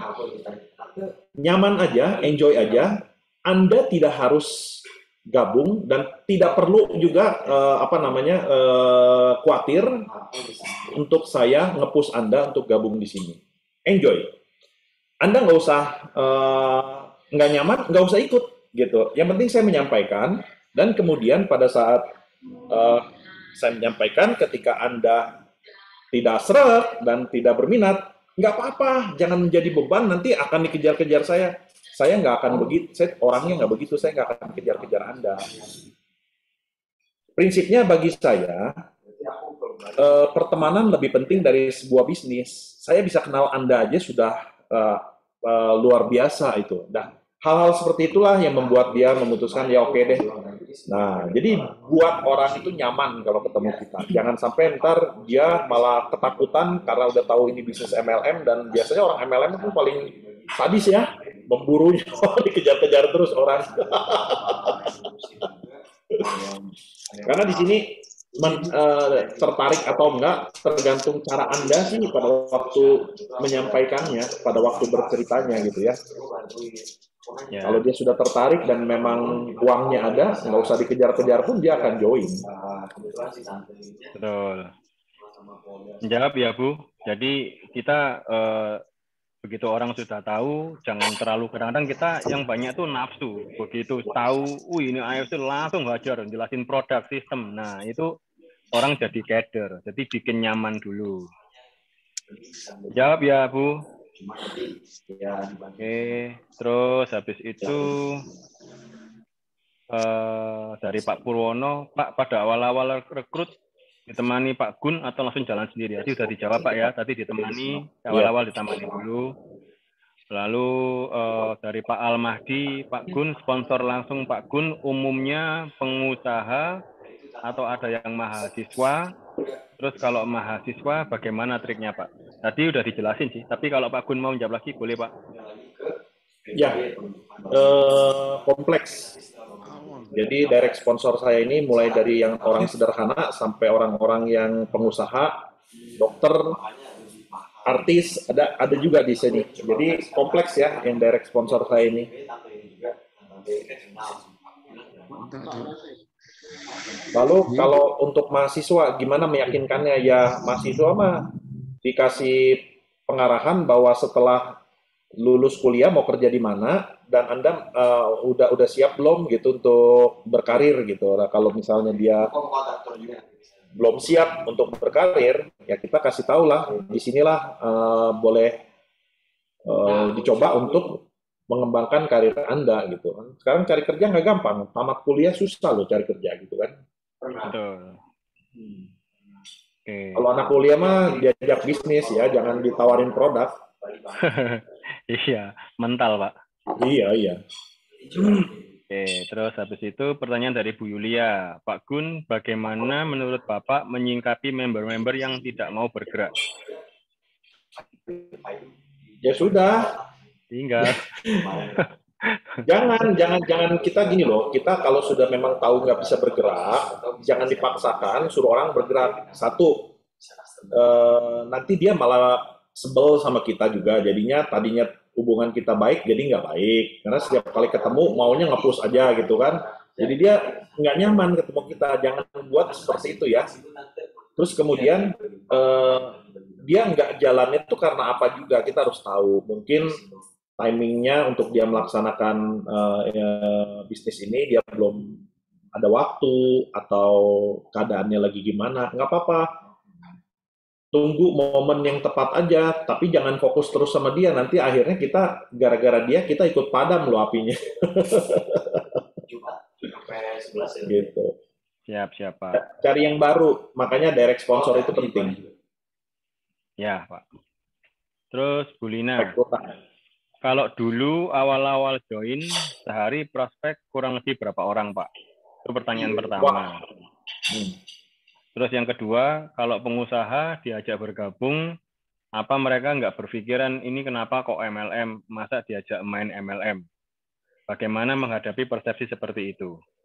Lalu yang ketiga, bagaimana cara Pak Gun untuk maintenance tim-tim yang ada di luar kota atau di luar pulau?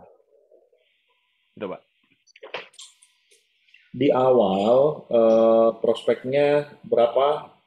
Ya nggak kurang dari 10 sehari ya. Saya coba hubungi dan pokoknya karena saya punya target kebutuhan yang tadi, makanya kalau kerja dengan goal setting, dengan arahan yang jelas, kita bisa kerjanya itu terarah gitu ya.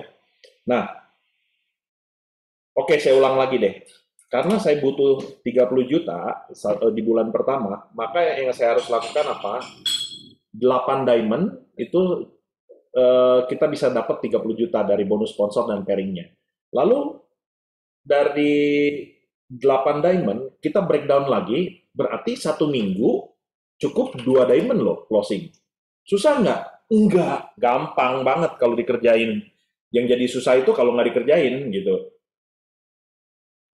Satu minggu tuh 7 hari. Dalam 7 hari itu kalau kita kerja 1 hari, katakanlah 5 jam saja, kita sudah punya 35 jam loh. Masa nggak bisa tembus sih untuk 2 diamond aja? Dan ini, AFC ini uniknya, bukan uniknya, kabar baiknya, untuk mengejar 2 diamond, kita bisa ada opsi. Nggak bisa 2 diamond, ya udah nggak apa-apa. 1 diamond, 6 ruby, sama aja kan, gitu kan. Nah, jadi kita harus punya target yang jelas. Lalu dari situ kita akan bisa berprospek terus. Nggak kurang dari 10 deh dalam 1 hari. Kalau saya ingat, nggak kurang dari 10 karena saya bikin daftar nama juga, saya catat. Bahkan lagi libur pun saya prospek. Minggu saya prospek. Lagi lebaran pun saya prospek. Gitu. Oke, Pak. Tadi pertanyaan kedua, Pak. Kalau pengusaha diajak bergabung, apakah mereka nggak berpikiran kok diajak di MLM? Bagaimana cara menghadapi persepsi seperti itu? Sebenarnya ngomong dengan pengusaha itu jauh lebih enak. Karena kalau pengusaha itu logikanya atau cara berpikirnya yang penting masuk akal. Ya, mau bisnis apapun yang penting masuk akal. Nah, kita ya di sini bisa membuka mindsetnya dengan fakta-fakta dan data. Ya, kalau dengan pengusaha itu harus ada data dan faktanya. Contoh gini deh, sekarang kita mau kasih tahu bahwa bisnis MLM ini adalah bisnis yang bagus. Oke, contoh, sekarang misalkan kita ajak dia berpikir, menurut kamu sekarang kalau kita mau punya produk Yuk kita misalkan bisnis punya produk, katakanlah apa, handphone misalnya, atau apapun lah ya, nggak usah produknya, apapun lah. Gimana caranya supaya barang ini cepat laku, apa yang harus kita lakukan? Nah, dengan pengusaha kan biasanya kita ajak ngobrol seperti itu. Nanti kan dia akan jawab, ya kita harus beriklan, kita harus pakai tenaga marketing, gitu kan. Terus kita harus promosi, entah itu buka stand pameran atau apa gitu ya. Sekarang mungkin dengan menggunakan sosmed dan sebagainya. Oke, nah jadi itu kan semuanya bicaranya marketing ya. Nah kalau marketing, kalau kita mau rekrut tenaga marketing atau jadi ada salesman, punya 10 tenaga salesman, kita mesti kasih dia uang makan dan gaji pokok berapa dan kasih bonus berapa gitu. Keluar satu angka misalnya ya. Nah, target penjualannya berapa? Keluar lagi satu angka gitu. Nah, sementara saya punya konsep. Konsep saya punya marketing, saya bisa bikin melahirkan 20 atau 30 sales atau 30 marketing yang bergerak yang kita sendiri tidak perlu keluar uang untuk gaji dia. Kira-kira mau pilih mana? Potensi income. Nah, dia dapat katakanlah keuntungan satu bulan bisa mendapatkan keuntungan 30 juta dengan 30 juta yang sama, tetapi investasinya jauh lebih ringan. Nah, kita ajak berpikir ke sana. Gitu. Kalau mindsetnya ini kena, pengusaha mah gampang, langsung oke dia, gitu. Oke, berarti ibaratnya Pak Gun setelah ngobrol, breakdown sedikit, ciptakan sedikit masalah di mereka, terus kasih solusinya, betul Pak ya? Iya, itu dia. Siap Pak. Oke, itu Bu Lina. Lalu pertanyaan ketiga, bagaimana Pak Gun untuk maintenance tim-tim yang ada di luar kota atau di luar pulau? Ya, paling kita komunikasinya pakai WA atau Zoom seperti ini. Sekali-sekali kita kunjungan ke kota tersebut, gitu. Oke. Sama seperti biasanya. Ya, Nah, sama pada umumnya lah. ya Pak. Terus dari Bu Fitri Wayuningsih, Pak Gun, kalau kita prospek, orang yang belum terlalu akrab dan jaraknya jauh atau beda kota, untuk meyakinkannya gimana ya Pak? Pada awalnya dia udah tertarik, dia udah mau gabung, kalau kita jelaskan full dan minta, tapi dia mau gabung, dia maunya gabung, kalau kita tuh maunya jelasin ketemu langsung, jadi nggak mau lewat Zoom dan segala macam. Menurut Pak Gun gimana? Agak dilema sih ya, terus terang ya. Karena gini loh, cara orang menolak tuh macam-macam. Ada yang caranya halus, ada yang caranya belak-belakan kasar. Nah, salah satu cara menolak halus tuh seperti itu, karena dia udah tahu nih kita jaraknya jauh, nggak mungkin juga dia nyamperin, dia tantangin kayak gitu. Kalau tiba-tiba kita datang, dia yang kaget sendiri, kelabakan. Ya, jadi artinya di sini bagaimana cara kita meyakinkan dan membuat dia tertarik, ya kalau sudah ketemu yang kasus seperti itu tadi, agak bingung juga sih memang. Ya, kalau memangnya dia niat dan pengen bergabung dan bisa dijelaskan lewat Zoom, why not? Karena banyak juga tim-tim saya yang saya closing dari luar kota ya, dari Palu, saya hanya lewat telepon ambil diamond. Nggak tatap wajah, pakai Zoom kayak gini, saya nggak presentasi lewat slide dan sebagainya, tapi dia langsung oke, dia ambil diamond. Nah, kalau memang orangnya itu yang memang ada niat, pasti nggak susah harusnya gitu ya. Ya, itu sih mungkin salah satu alasan aja Bu, gitu dia untuk menghindar gitu ya. Oke, setuju Pak. Jadi kalau memang niat, harusnya dengan apapun, kalau dia memang niat, pasti dia kan juga nggak akan cari alasan terlalu banyak seperti ini Pak ya. Ya, saya di Manado aja ada tim nggak pernah ketemu, saya balik malah. Kalau join baru saya kunjungi. Kalau belum join saya nggak bakalan mau datang ke sana. Ongkosnya mahal. Iya, betul. Akhirnya di join, makanya saya datangi, saya kunjungi di Manado. Ini lalu ada pertanyaan dari Pak Mahmud Syukri.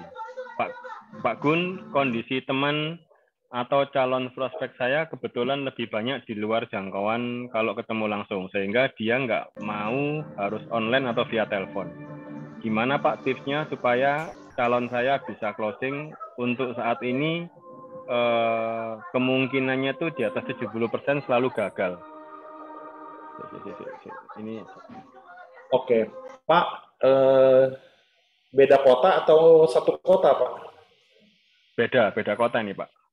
Beda kota, Pak.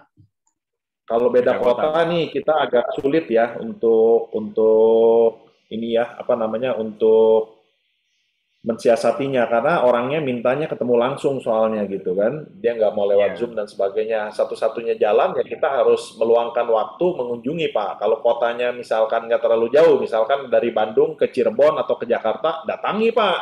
Semarang datangi Pak. Kayak saya awal membangun pun seperti itu.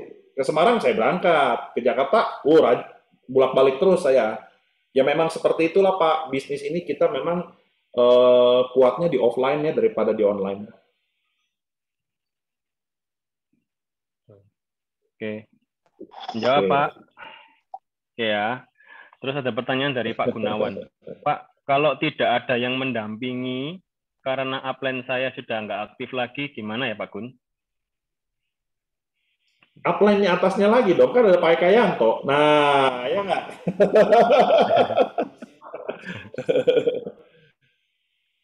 Oke ya. Terus habis itu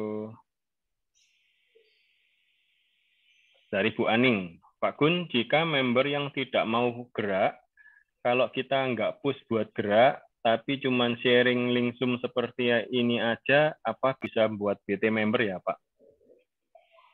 Ya, iya. BT sih enggak. Mungkin dia baca tapi dia nggak datang gitu. Ya, nggak jalan ini. Kayak Bu ya, kalau orang udah nggak ingin bergerak ya dengan cara apapun ya tetap dia akan nggak gerak gitu. Ya. Oke. Teman-teman yang lain tolong ya bantu co-host. Ini banyak yang bocor. Terus ada pertanyaan berikutnya.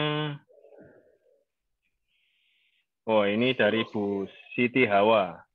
Pak Gun, gimana caranya mengembalikan kembali api semangat yang hampir padam? Waduh. Ini Pak. Apinya siapa? Apinya diri kita atau apinya teman-teman yang padam nih? Ayo, ini Bu. Api diri sendiri atau member kita, Bu Siti Hawa? Bu Siti. Bu? Oh, katanya, oh ini yang lain menjawab orang. Semangat timnya Pak yang lagi padam. Oke. Gini ya Bu ya, salah satu caranya seperti api unggun Bu. Kalau ada kayu yang basah, kita paksakan masukin ke api karena dia memang basah ya sulit untuk menyala. Nah, akan tetapi kalau kita paksa masukkan ke dalam api tersebut, dia akan menyala juga pada akhirnya, walaupun lambat lama ya. Nah, artinya gini, komunitas yang berapi-api, yang sedang on fire, yang menyala, itu penting ya. Kita ajak orang yang sedang mau padam ini ke komunitas yang apinya lagi besar, Bu. Dia lama-lama akan kebakar juga, Bu. Gitu. Makanya pentingnya pertemuan LOP, pertemuan Grand LOP, pertemuan table talk, itu penting untuk membakar. Walaupun nggak harus yang datang itu ada member baru. Kita saling sharing aja, bercerita dengan teman-teman member-member lama, itu akan membakar. Ya. Makanya di bisnis ini adalah bisnis pertemuan. Jangan pernah menghilangkan esensi dari pertemuan. Karena kalau Zoom-Zoom gini juga beda dengan ketemu langsung.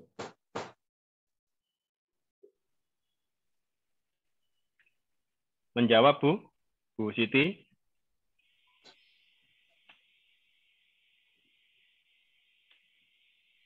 Oke ya. Ayo teman-teman, ada pertanyaan yang lain?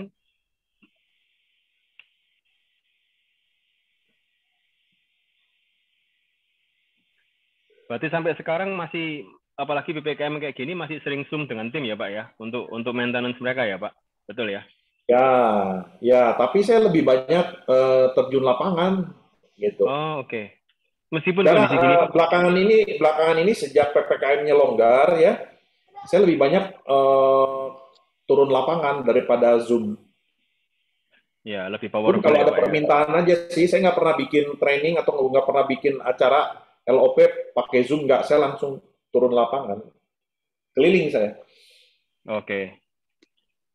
Terus ini ada pertanyaan lagi Pak.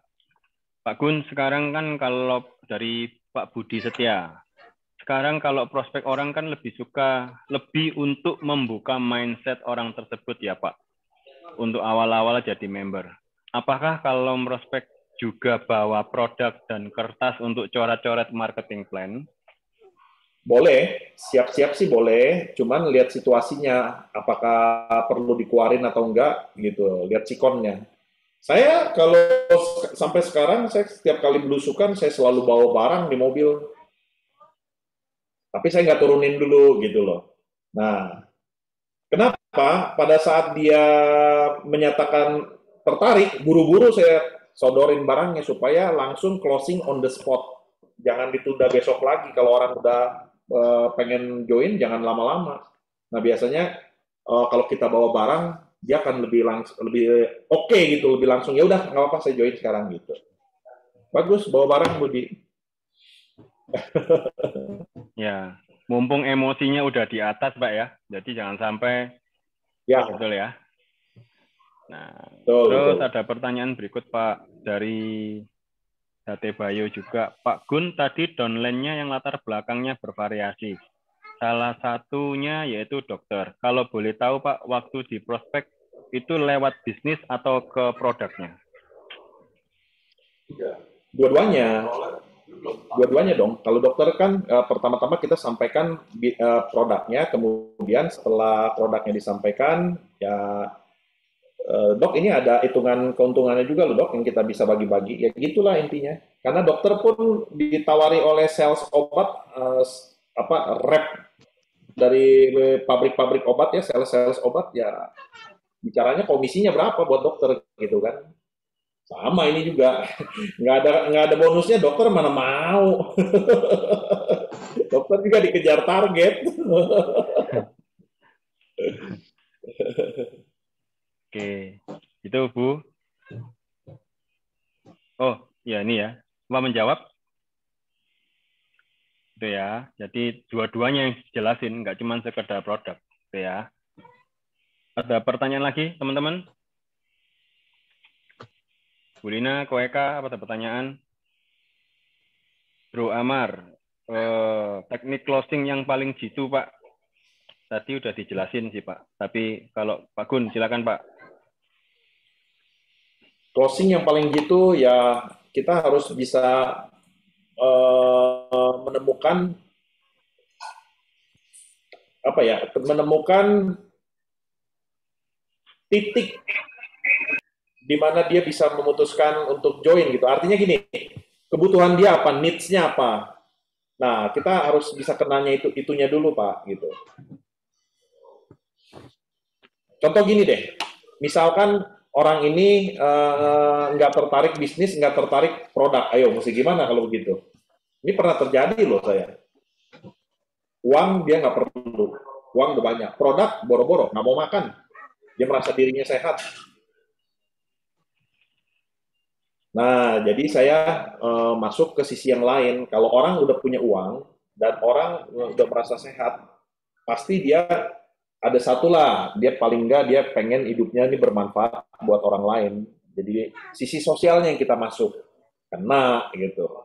Dari situ closing. Ya betul, hot buttonnya ya.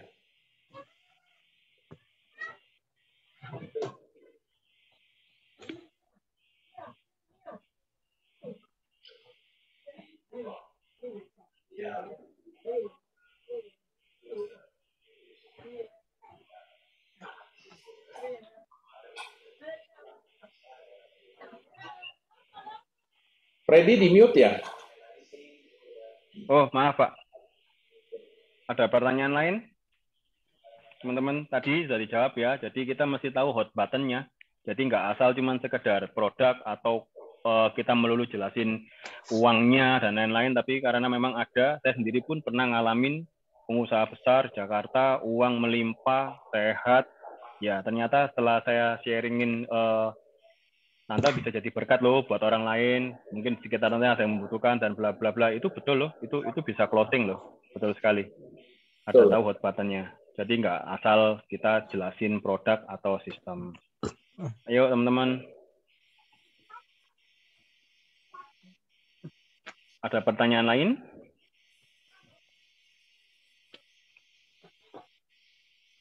Kalau nggak ada pertanyaan lain, mungkin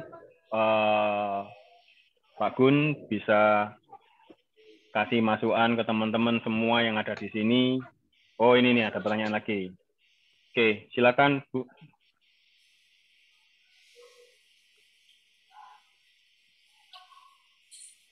Silakan siapa nih, Pak atau Bu Justin?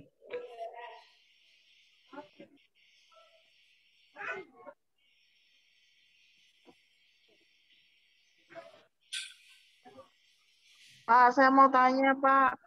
Silakan, Bu. Oke. Saya Nisa dari Malang, Pak. Kebetulan saya detailer. Untuk nyampaikan ke dokter itu gimana, Pak? Nyampaikan bonusnya. Oke. Jadi sebenarnya sama aja sih Bu, seperti kita mempresentasikan kepada semua orang. Bonus-bonusnya kita sampaikan kepada dokter bahwa di sini ada bonus sponsor, ada bonus pairing dan sebagainya ya. Nah, kemudian biasanya kan dokter bingung tuh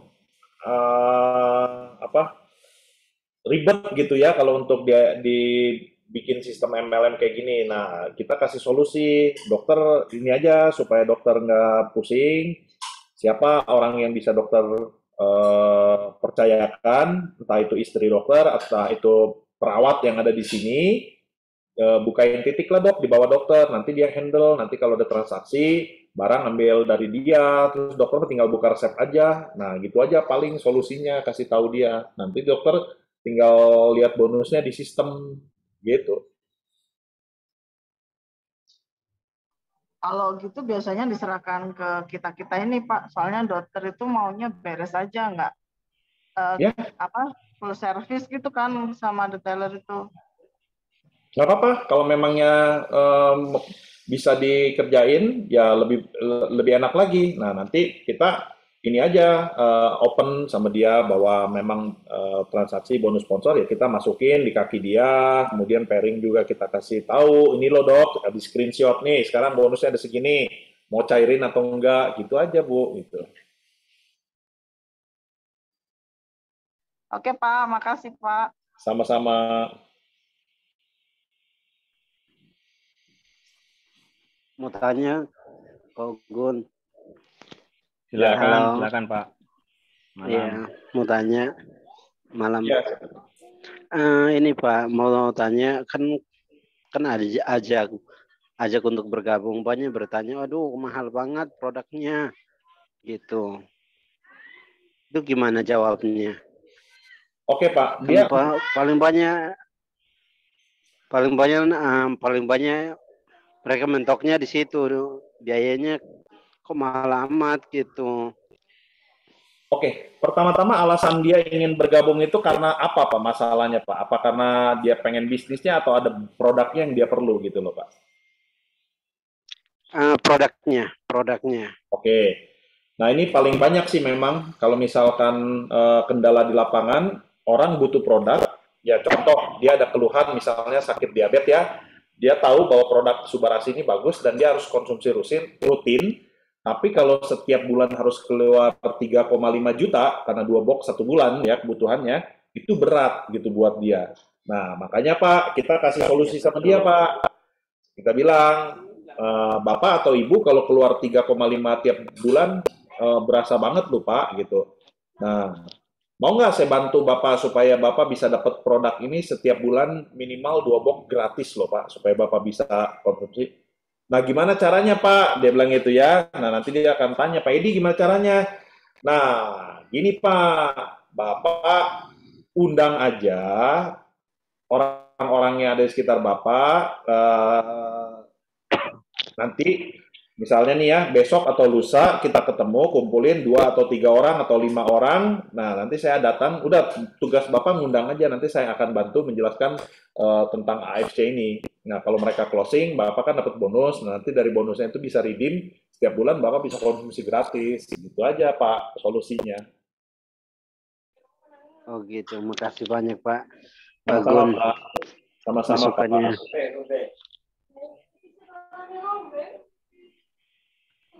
Oke. Jawab ya, Pak. Nah, oke teman-teman. Ada yang lain?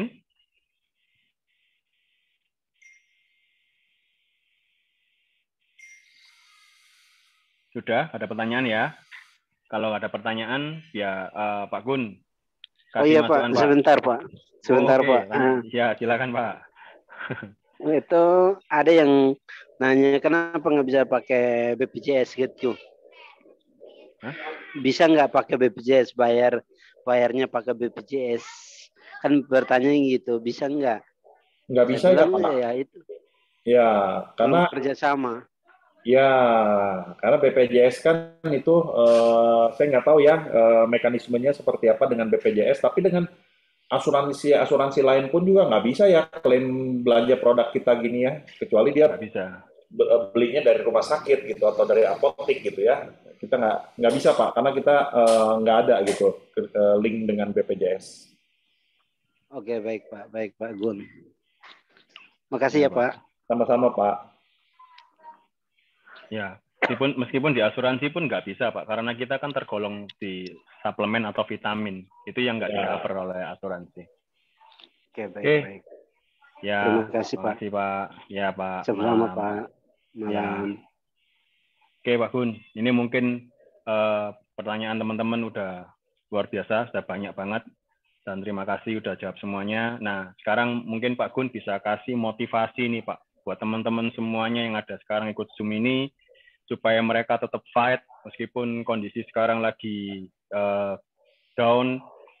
Bagi teman-teman mungkin sekarang yang belum, yang lagi tadi ya, yang semangat apinya lagi padam nih, kita mesti kejar sampai akhir tahun, sampai selesai ranking nih. Motivasi apa Pak, buat teman-teman semua Pak? Oke. Jadi teman-teman, begini, kemarin kan kita sudah menyaksikan acara di Borobudur bahwa ke depannya ini AFC akan sudah memikirkan planning berikutnya. Ya, diantaranya kita akan keluar produk baru dan keluar juga plan baru ya untuk menjangkau orang-orang yang kalangan menengah ke bawah ya dengan join member di bawah 1 juta. Nah, itu sudah dipersiapkan dan dipikirkan matang oleh manajemen. Artinya memang bisnis ini dirancang dan didesain untuk jangka panjang.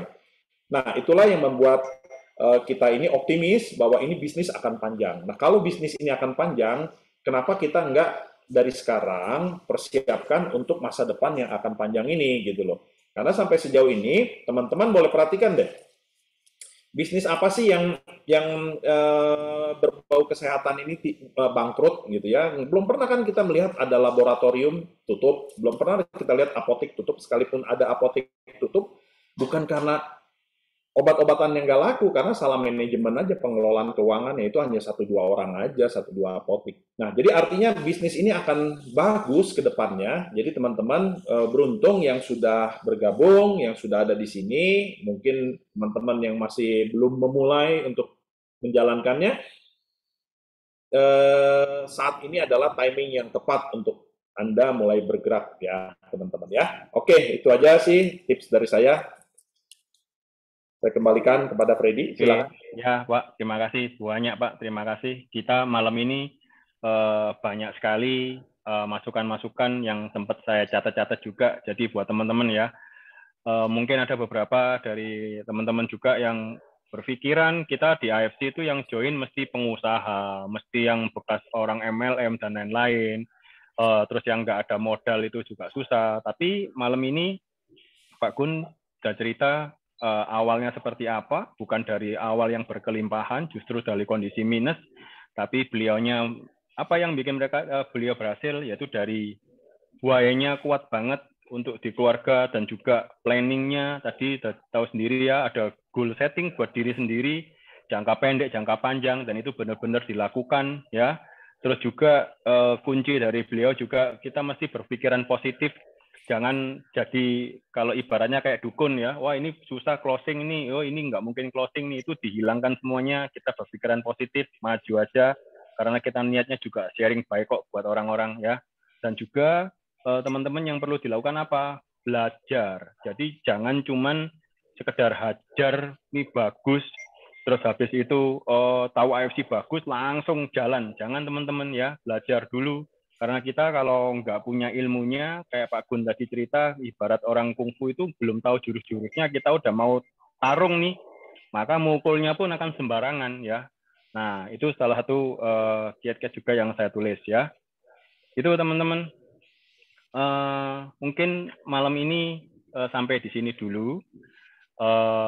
Terima kasih banyak buat Pak Gun yang udah siapkan waktu sampai malam dengan pertanyaan teman-teman, dan juga saya ucapkan terima kasih buat teman-teman semuanya yang udah siapkan waktu juga, yang mestinya enak tidur tapi teman-teman mau datang Zoom, kita belajar sama-sama, dan saya percaya semuanya yang ada di tempat ini kita sampai akhir tahun kita semuanya sukses. Teman-teman sebagai mungkin kepala keluarga, teman-teman bisa membahagiakan keluarganya masing-masing. Yuk semuanya kita bangkit lagi, kita bisa luar biasa ya.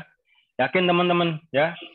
Oke, itu teman-teman. Selamat malam semuanya. Kita bertemu di lain waktu dengan Zoom yang lain, dengan tamu yang luar biasa juga. Oke, malam, selamat malam. Oke, terima kasih semuanya teman-teman. Tuhan berkati ya. Bye. Terima kasih, Pak Gun.